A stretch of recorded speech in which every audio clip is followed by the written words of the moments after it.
विचार फक्त एंट्री करत आहेत आपल्या आपल्या ऑरामध्ये. श्वासावर लक्ष केंद्रित करायचं आहे. संथ श्वसन चालू आहे. येणारा प्रत्येक श्वास आपल्या शरीरामध्ये पॉझिटिव्ह ऊर्जा, सकारात्मक विचार घेऊन येत आहे. सांगितल्याप्रमाणे त्या ठिकाणी त्याचे व्हायब्रेशन जाणवत आहेत हे पाहायचंय.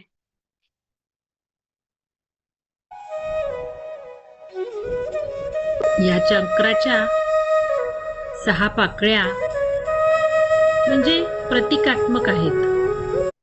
आवाज येत